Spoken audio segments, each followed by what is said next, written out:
Welcome back in, everybody. I am Benjamin Parker, joined by Simon Short. We are doing the AFC North in terms of offensive lines. We've only got two more divisions to go.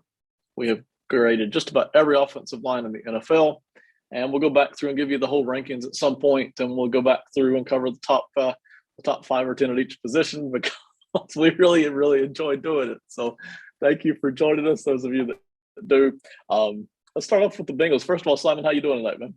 I'm doing great. I was doing better until I had to look back at all these AFC North offensive line depth charts and see where I'm going to end up breaking the Steelers. But other than that, Ben, doing great. Yeah, I don't think it's going to be it's not the ugliest picture, but it's not the greatest picture either in terms of 2022, right?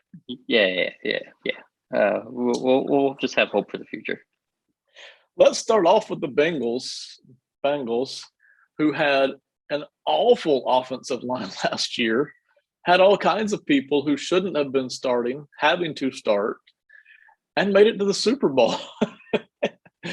Disproving my theory that you can't have a horrible offensive line and get to the Super Bowl. Yeah. What are we even doing here? Right. But they're not the same offensive line this year. They've gone ahead and made upgrades, which was important. So talk to us about their starting five projected right now.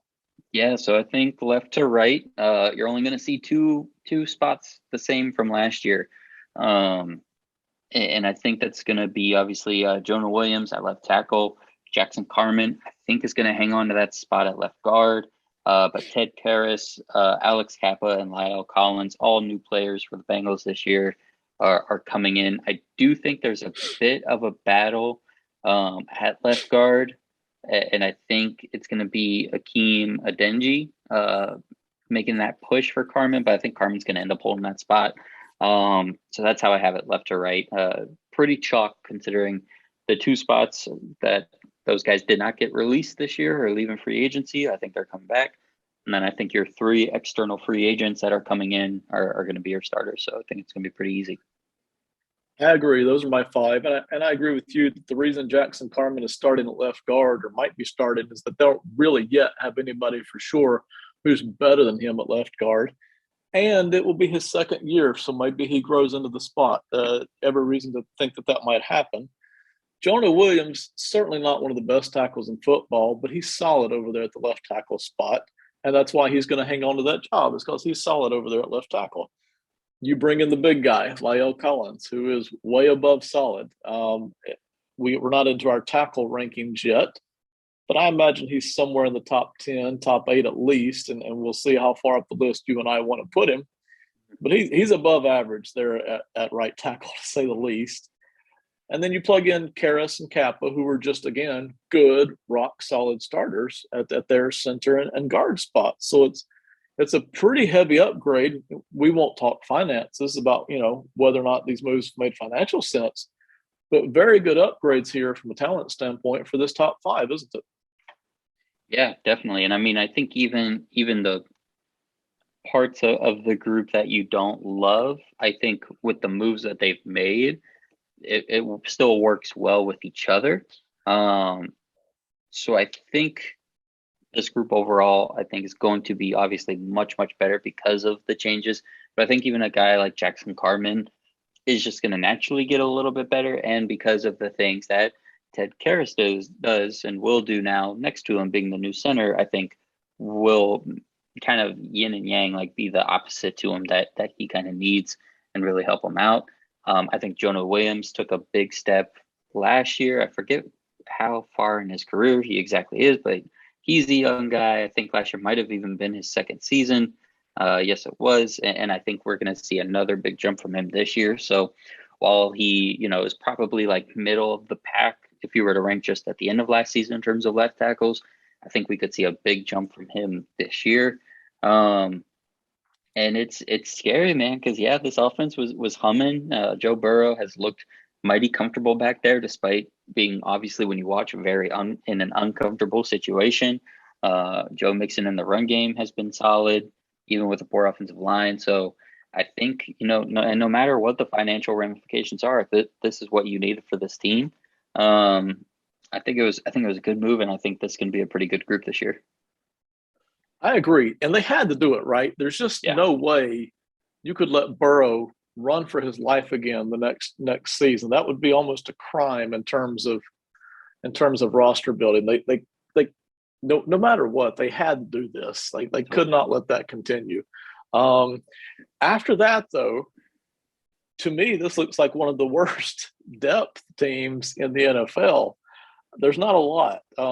I could rattle off a whole list of young guys that they've brought into camp, some undrafted, some drafted.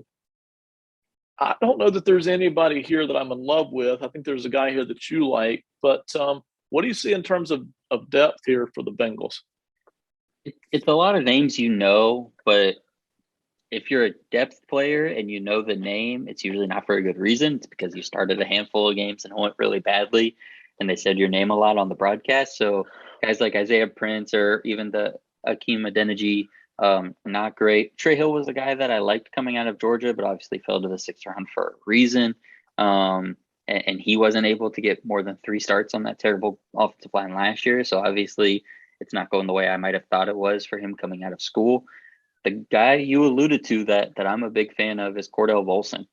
Go get you a big guy out of North Dakota State if you want to add some beef and some muscle to your offensive line, especially in the run game.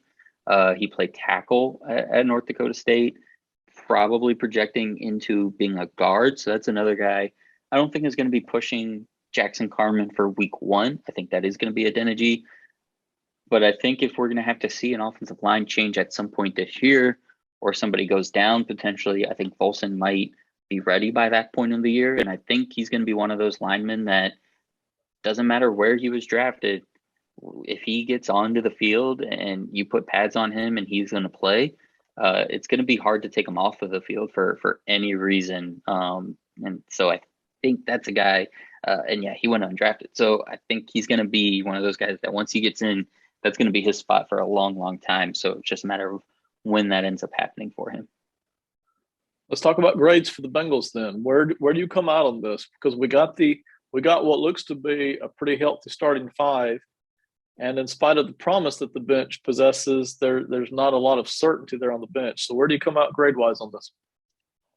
I think because there's a lot of projection going on here, and you know me, I love projection, but this might even be a little bit much for me. I'm going to say good. I'm going to say above average, but I'm going to keep them at a B-. I'm not going to go crazy. Obviously, if Lyell Collins is the best version of himself, that's a really high-level player. If Jonah Williams takes that leap we hope he's going to take, that's a high-level player.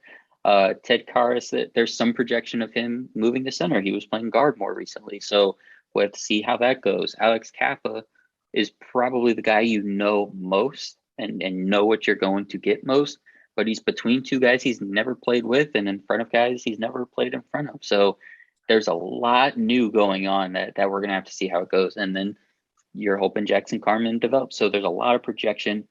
But I think just the fact that this group, just from a talent standpoint, is so much better than they were last year, that at least vaults them into the above average category based on how Burrow is going to make them look, how Mixon is going to make them look. But I don't want to say anything crazy just yet. So I'm going to go with a B- for them right now. I'm going to go with a C-. And here's why. I love the starting 5. I don't like the depth personally. Even if the depth starts to develop, I'm not sure it's going to be enough to get them up into a category that I'm comfortable with. But if they're healthy this year, let's say forget the depth. If I'm just grading these starting 5, I've got this starting 5 somewhere as a C+, B-. It's probably a C+. It's a good starting 5. I expect it to be a major, maybe not week 1. They might need a little bit of time to gel. This is a good starting 5 here for the Cincinnati Bengals. I think they did a good job of upgrading. Again, finances are a totally separate issue, bigger picture. But in terms of bringing the talent in, and Burrow shouldn't be running for his life this year. In fact, he might even have a few plays where he gets to kind of sit back and survey the field a little bit. That'd be wild. I haven't seen that man stand still since he's been in the league. And Cordell Volson, by the way, 4th round pick. Misspoke there on the undrafted thing. But yeah, I think that makes a lot of sense. I think it's a good starting group. The depth is definitely a question mark, so I can see where you knocked him down a peg for that.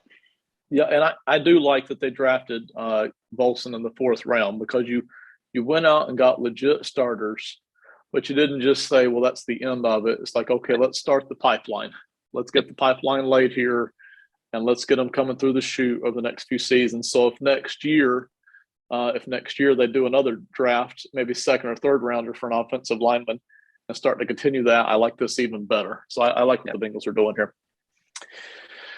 Let's go to that other division nemesis, the Ravens. Let's give us the starting five for the Ravens.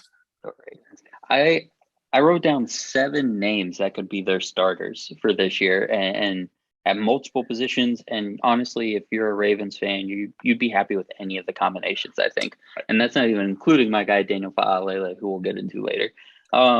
Left to right, what I kind of settled on for now is going to be Ronnie Stanley, Ben Powers, which I think is going to be the real sticking point, rookie Tyler Linderbaum, Kevin Zeitler, and Morgan Moses, a free agent from the Jets.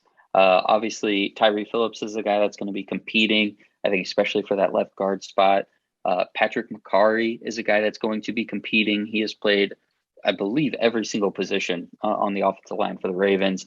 We'll see how Ronnie Stanley is, kind of looking health-wise by the time the season rolls around.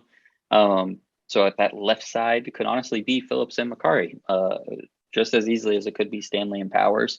And then, like I said, Fa'alele, I think is going to be at least a year away from actually playing, but he, is in the mix. And then I think there's even one other guy, which is just crazy that I'm not even naming every single person on here. But it is Ben Cleveland is a guy with some starting experience for them as well. So I think he will be in the mix. But Stanley, Powers, Linderbaum, Zeitler, Moses, I think is going to be your left to right more than likely. It's a decent starting five. Not great. I don't think they're going to dominate necessarily unless a couple of guys really surprise us right off the bat. But this is a group that struggled a lot last year. Matter of fact, the whole team struggled due to injuries. Just, they were the cursed team last year when it came to injuries. But the offensive line in particular struggled. They tried to solve the center problem with Tyler Linderbaum. I think I'm higher on him than you are, but we'll see. At least they're trying to fix the center spot. Ronnie Stanley, if he's healthy, looks like he'll lock down left tackle and be even above average. Morgan Moses, I think he's a good, solid starting right tackle. When he's healthy and when he's playing full tilt. Phillips, I think, is a weak link. I'm kind of sort of hoping, you mentioned Ben Powers. I'm kind of sort of hoping maybe Powers steps in and fills up that vacuum. I'm not sure that I see Phillips as being a guy that's going to, really make you feel good over there at left guard. And then Kevin Zeitler at right guard, I think is pretty decent. So I think it's a good, solid offensive line. But if Daniel Fa'alele, whom I know you like, if he steps up, they could start pushing people around. Now, he needs to develop. He's a big guy. I like what he's got, but he needs to develop. If he starts to step in and grow, they could start pushing people around. And then you mentioned McCarry, throw him into the mix. Certainly there's quite a number of guys here. Even Juwan James and Khalil McKenzie, who I don't think should be starters, but in terms of guys with experience who at one time in their careers were viewed as having talent and athleticism, they're still somewhere, number 9, 10 on your depth chart. So I think the depth is pretty solid here for the Ravens. How do you feel about that? Yeah, I feel as long as it's not going in at their right tackle position when TJ Watt is lined up from across whoever that poor person ends up being, you're comfortable rotating in any of these guys. I mean, Tyree Phillips is a guy that can play guard and tackle on both sides. I already mentioned McCarry. I think I've literally seen him play all 5 positions for the Ravens. Zeitler, Powers, Cleveland can play both guard spots. Morgan Moses, I think, is pretty much just at right tackle. But the strength of this group is definitely the position flexibility, all the way down to, like you said, 8 or 9 guys. So I think that's going to be a big thing for them, as especially as they deal with the injuries.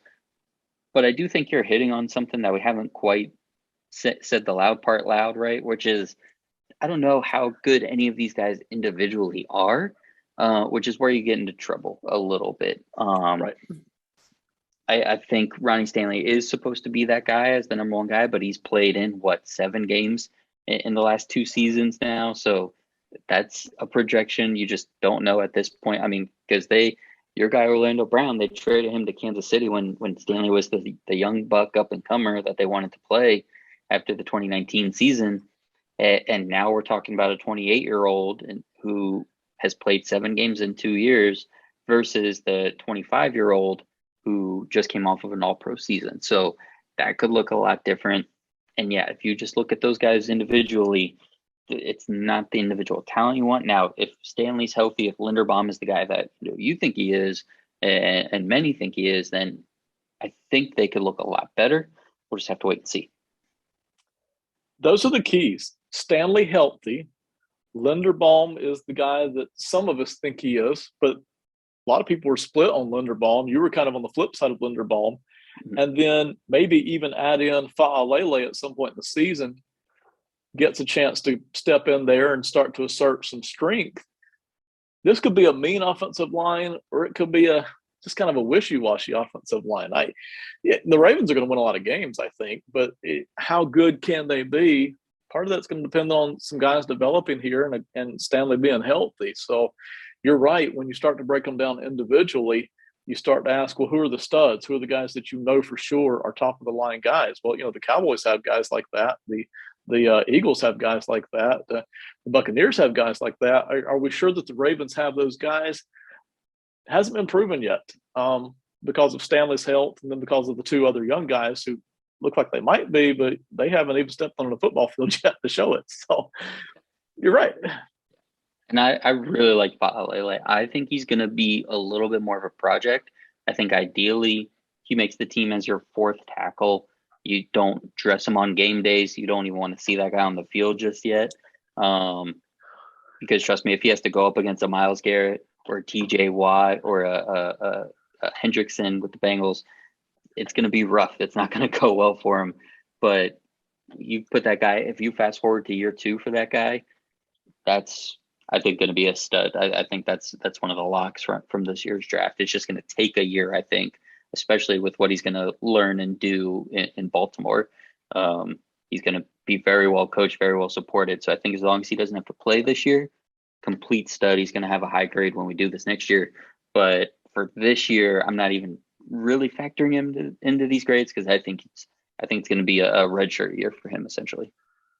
And that makes sense. And that goes along with what I'm hearing from other people as well. So all things considered, what's your grade on the Ravens? It's not an easy grade to produce, I don't think. Yeah, it's hard because I wrote down all these names and you're like, man, they got a lot of names, a lot of guys that with a lot of experience. But again, just not a lot of talent. That's what it comes back to. And considering they're kind of rebuilding this offense, we really don't know.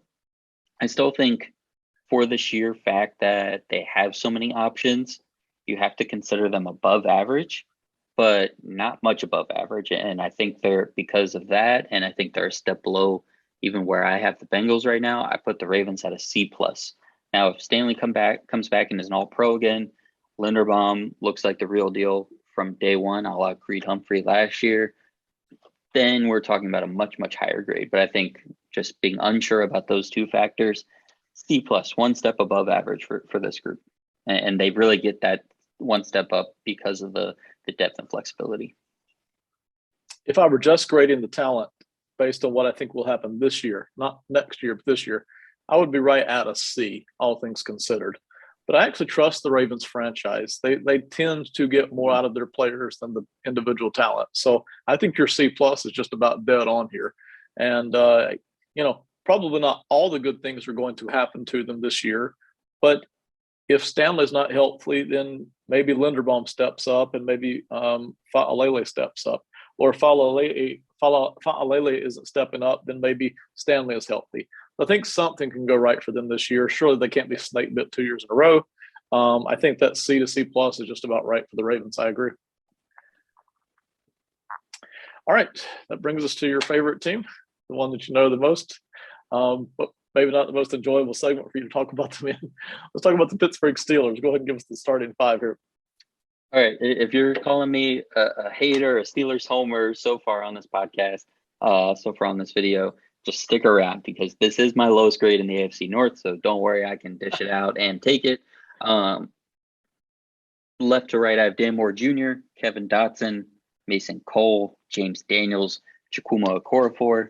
I think they're technically framing Kendrick Green and Kevin Dotson as a position battle at left guard. Kendrick Green was the center last year. Obviously, that went terribly, terribly wrong. I think it was a huge misprojection by the Steelers. They drafted Green in the third round and called him a day one ready center, even though he's undersized and did not play center all but 2 games in college, I think, and was an underclassman. So the guy was far from a day one ready center. I think he just looked a little like Marquise Pouncey, so they took him and thought that was it. And it did not go well. So right now they're technically he's competing with Kevin Dotson in Green's most natural position, which is left guard. It's what he played the most in college. And Dotson's a guy that is still a little bit of a projection himself. He played 9 games last year, I think 5 games his rookie year. So he still has yet to fully cement himself as a starting left guard, but I think it's his job to lose. So I think Moore, Dotson, Cole, Daniels, a core 4 is going to be your group left to right. I'll put it this way, without bashing the Steelers, it's not one of the better offensive lines we've seen this year. And it's not one of the better offensive lines we've seen the Steelers put out over the past few years either. But I think they'll figure out a way to make it work this year. And I think moving forward, they'll continue to work on all of that. What's the depth like here? Let's say Dotson wins, because I like Dotson better myself than Green personally. But for instance, let's say Dotson wins, Green becomes your 6th man. Who's number 7 and 8? Do they really even go that deep with legit depth? What do you think there?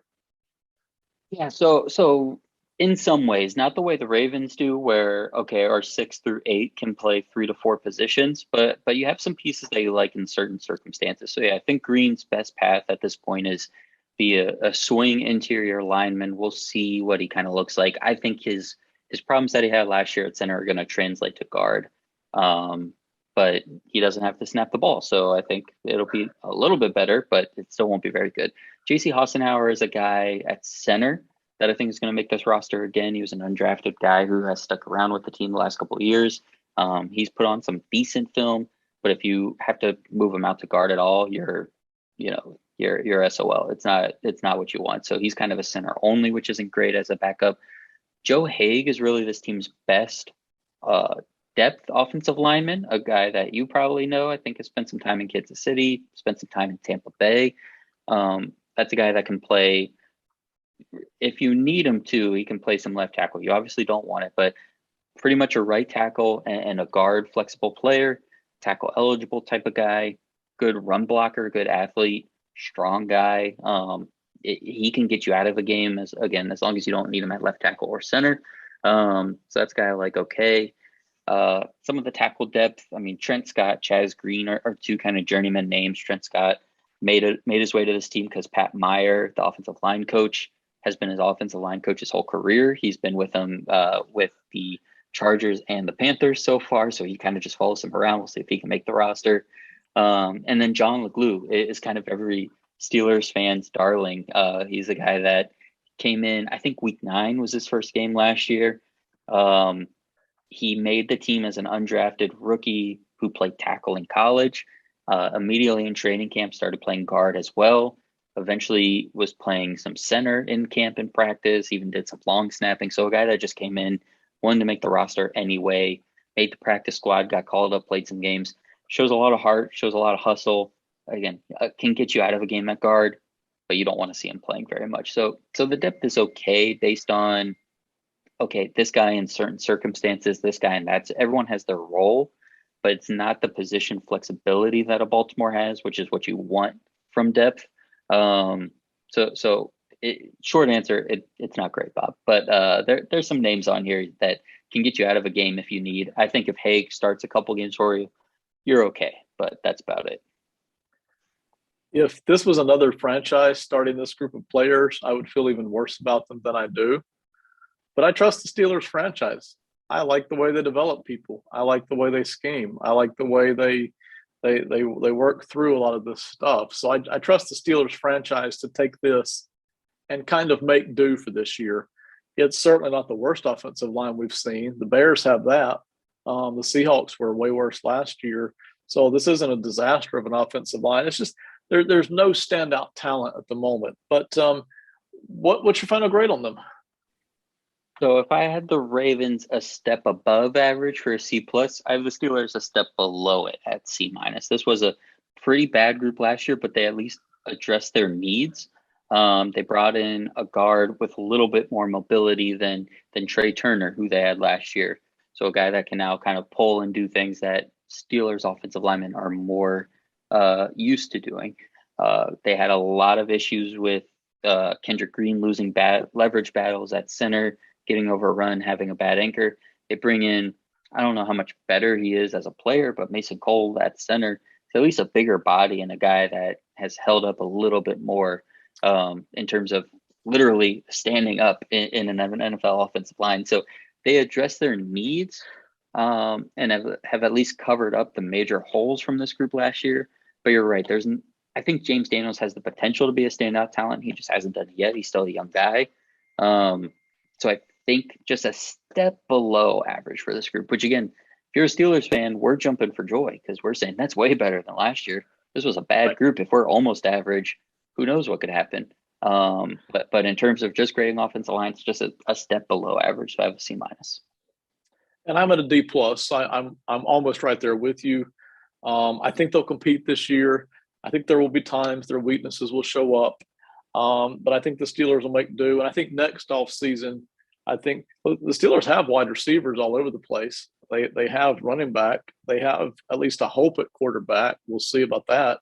They have some defensive pieces. And I think moving forward, I figure next off season, they'll start reinvesting even more seriously in the offensive line. So, it's just kind of where they are at this particular point in the season. But I'm at a D plus for them. Anything else we got to know about the Steelers? I mean, I know you can talk about them for hours, but I will say I think that left side, I'm anticipating a leap for those guys this year. Kevin Dotson is a guy I had a lot of hope for coming out as a rookie. He had a nice rookie season.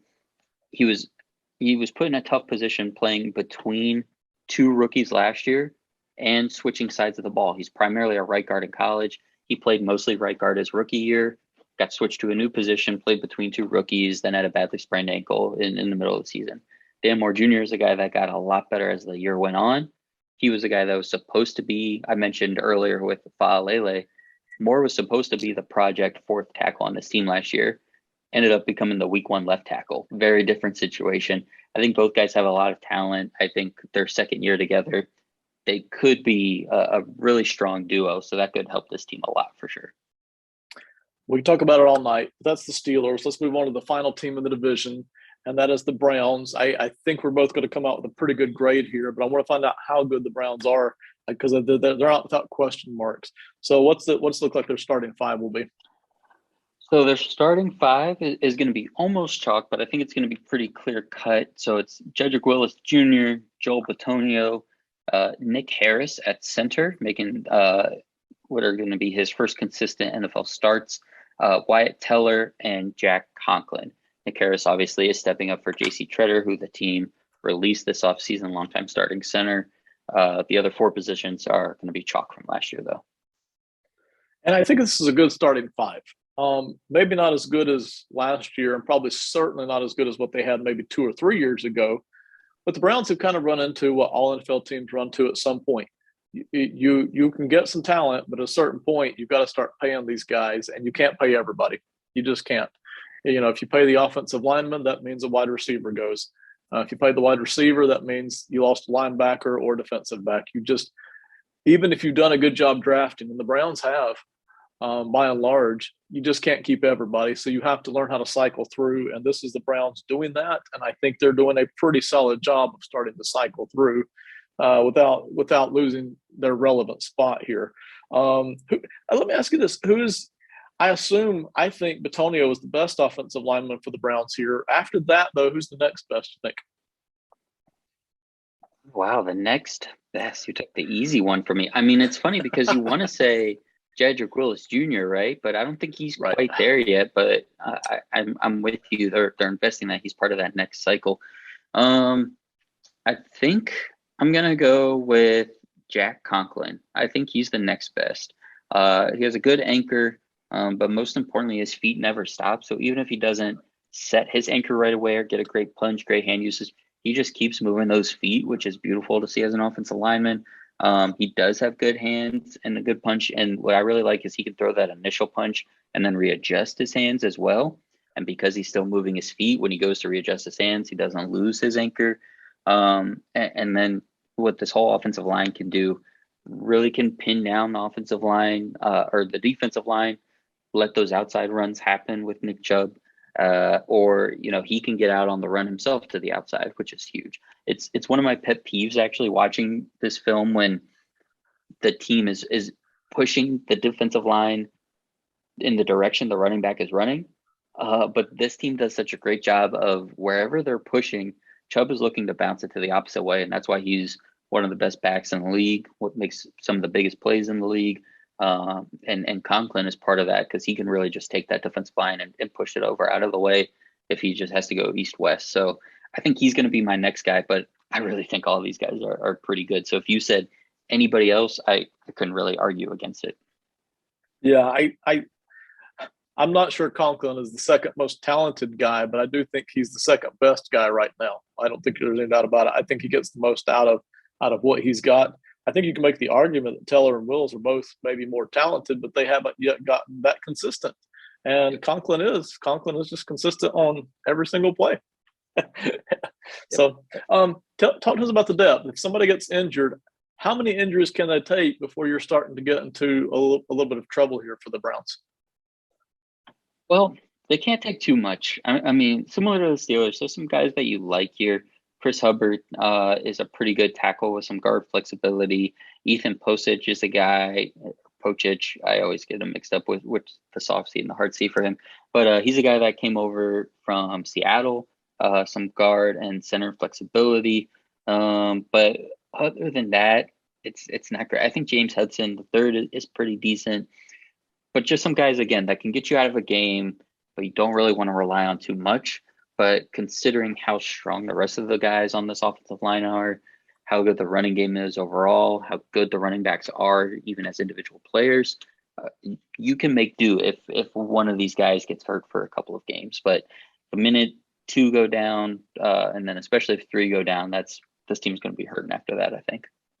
Yeah, that's the impression I get as well. I certainly think they could withstand one injury. I think the starting five alone is that good. Depending on who gets injured, as long as it's not Bitonio, you could take that second injury and still be pretty solid. But that's pushing it. That's really pushing it. After that, I think you're starting to see huge drop-offs. Matter of fact, any injury that happens, I think you're seeing huge drop-offs, but basically once that second injury hits. So, and the injuries always hit. For 90% of the teams, the injuries hit. Very few teams have seasons where the injuries don't play a major role. What's your grade on the Browns, all things considered here? Pretty good offense, pretty good starting five, depth a little bit on the suspect side. Yeah, so I think, if I want to compare them to the Bengals because I think they're clearly in that top two in this division. I think the Bengals, for me, lost a lot of points because of that depth, and then a lot of it was just a projection, bringing in a lot of new guys, hoping Carman gets better, hoping Williams gets better. For me and the Browns, I have four guys that I know are going to be competing for Pro Bowls or maybe even some All-Pro consideration. This team moved on from J.C. Tretter because they feel really confident in Nick Harris. Now, he's still a bit of a projection himself, so we'll see. But Tretter, I think, was probably their fifth best offensive lineman from this group, so it's not like they're really taking a step down from Conklin or Bitonio. I think the depth isn't great, but just based on the way the whole thing is built, like you said, they can sustain an injury, especially if maybe it happens at different times, right? So Bitonio misses a couple games, then Conklin misses a couple games. They have some room, some flexibility there. I think I'm going to go with a B+, and that even feels a little bit high just because of that depth. But I think those four guys, those pillars, are just so good. And Chubb, I think, is a guy, I think you have to be a top 2 or 3 running back in the league to really stand out despite a poor offensive line. I think he's one of those guys, and he has a good offensive line. So I think this group is in really, really good shape. So I'm going to go with a B+ for Cleveland. Not quite in that A level where all 5 guys are great or the depth is really good, but I think B+, which is a good group, I think is fitting for them. I'm almost right there. I would be at a B. I'm going to let the depth drag it back to a B minus. But this is, I love this starting five right here. These guys are just going to be rock solid, not just in the running game, because we see a lot of offensive lines who can run block. They're going to be solid in pass protection as well. So, again, who's going to play quarterback for the Browns this year? Well, that might not be a happy story this year, but the offensive line looks like they're going to be doing plenty to keep the Browns competitive. And listen, even if it's not a good quarterback behind the offensive line this year, this offensive line and the talent the Browns have is good enough for them to put together another 500 season and maybe even, maybe not sneak into the playoffs if they don't have a good quarterback, not the AFC, but they can be very competitive in every game they play in, I think. And the offensive line is going to be a huge part of that. So I'm at a B minus, all things considered, here for the Browns. Anything else in the division here before we close it out? Steelers need more people, man. This is still a bummer. That's about it. That's all I got to say. See, guys, I'm not just a homer. I'll admit when I'm being one. But that's it. It's a bummer. If we have bias, we try to admit it. So, right, all right. Yeah. We would do more, but there's other recordings to be made and other content to do. So, Simon, real quick, tell everybody where they can find you. Awesome. Thank you, Ben. So you guys can see my written work I read at phantomsportsindustries.com, which our wonderful Ben here is a board member of. So shout out Ben Parker, big honcho here. You go see all of my content on Twitter at Simon_Short. That's with 2 T's. And you can listen to and subscribe to my podcast, the Simon Short Podcast, which is now in a bunch of places. So Apple and Spotify. I think now it's on Amazon and Google as well. So go check it out for more in-depth football stuff. And we go into a lot of other topics as well. So appreciate it. Thank you, Simon. I've enjoyed it. We got more coming. We have content all over the place. Simon Short's got his podcast. We have stuff on Sports and Money, 2 different YouTube channels, Sports and Money Kansas City and Sports and Money Pro Football GM. Phantom Sports has stuff on YouTube. Phantom Sports has a website, which you can go check out a bajillion different articles for several different sports. I think we're even doing some other stuff I can't remember. We've got a podcast coming up at the start of the NFL season with me and Simon and Ronan Summers, where we're going to be going, every week covering the NFL. So we have content all over the place. Simon, thank you very much. Thanks, Ben. Appreciate it. All right. Good night, everybody. Have a great one. Bye.